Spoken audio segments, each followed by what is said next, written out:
ఇక్కడ చింతన ఏమంటున్నాడు? కీడు. అంటే చింతకు ఉండేటువంటి తలంపులు, the worry thoughts are called evil thoughts, thoughts of worry. అందుకే ఎప్పుడు కూడా విశ్వాసం రావాలంట. వస్తాయి చెడు తలంపులు, భయం వేస్తుంది. నేను ఎప్పుడు చెప్తా ఉంటాను, God has a word for you, for every thought, for every situation.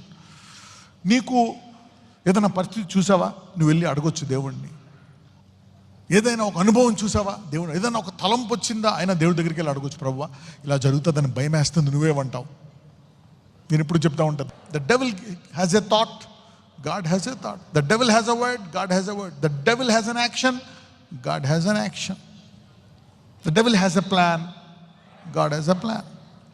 So నువ్వు లాస్ట్ దాకా వెయిట్ చేయాల్సిన పని లేదు. ఆ తలంపులోంచే నువ్వు, ప్రభువా నాకు ఇది భయం వేస్తుందని ఆ తలంపుని ఆయనకి సరెండర్ చేయొచ్చు. ఆయన ఆ తలంపుని బలపరిచేటువంటి ఒక మంచి తలంపు ఇస్తాడు. He will give a good thought. You can attack him at the thought level. So ఈరోజు ఆలోచించావు, అది కీడు అంటున్నాడు అనమాట. సో థాట్స్ అంటే God wants to have faith. దేవుడు చూసుకుంటాడు నన్ను, దేవుడు నన్ను కాపాడుతాడు, దేవుడు లేవనెత్తాడు, నా కుమార్తె పెళ్ళి దేవుడు చేస్తాడు, నా కొడుకు ఉద్యోగం ఇస్తాడు, నా అప్పులన్నీ తీరుస్తాడు, నన్ను స్వస్థపరుస్తాడు, నా బాధలు అన్నీ తీరుస్తాడు. ఆయన నా గురించి చింతిస్తున్నాడు. He is worrying about me. Can you believe it that God is worrying about you?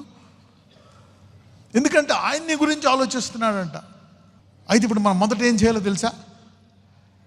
మనకు జరిగే కొన్ని కష్టాలు, కొన్ని నష్టాలు, కొన్ని బాధలకి మన తలంపులే కారణం. దాని విషయమే మనం ఇప్పుడు క్షమాపణ అడిగామా? దాని విషయం పశ్చాత్తాపడ్డామా? Let's now repent for the thought.